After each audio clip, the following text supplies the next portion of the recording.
Neng alun-alun gari aku dewekan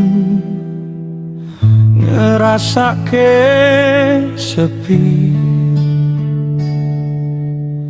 sing ra ono pungkasan, kaya di penjara ning jero pikiran, ngenteni sliramu sing dadi impen-impenan.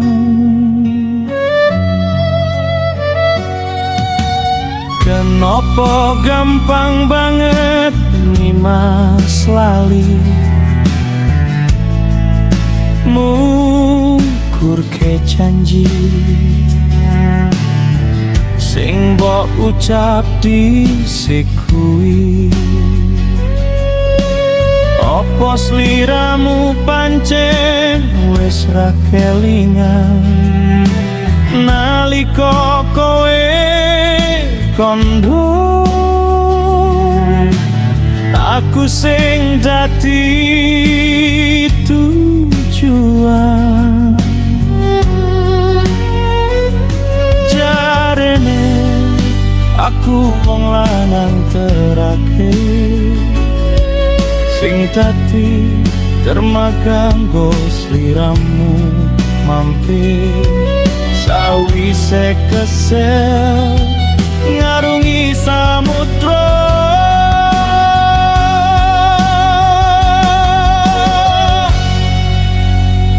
Donyaku mangget nang alun-alun gari, ya ngayang-ngayangmu sing wis ra ono nang kene.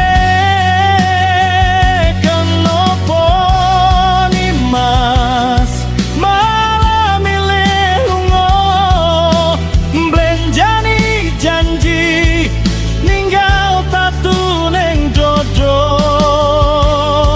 Aku isih ngenteni senajan sliramu wis lali.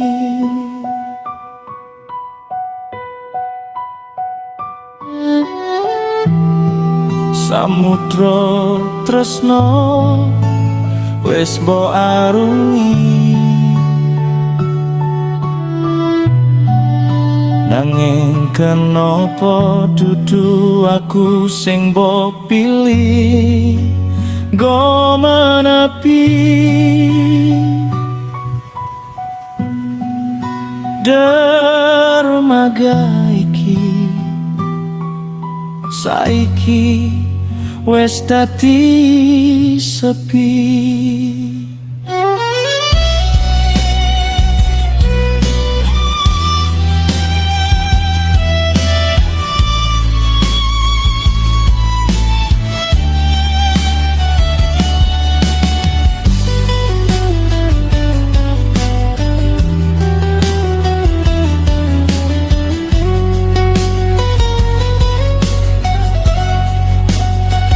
Donyaku mangge nang alun gari, ya ngayang-ngayangmu sing wis ra ono nang kene. Kenapa nimas malah milih lunga, mblenjani janji ninggal tatu ning dodo.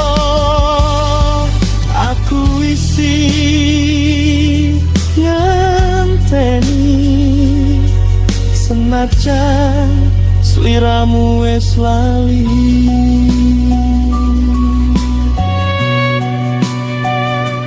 Ning gari aku isih ngenteni sliramu,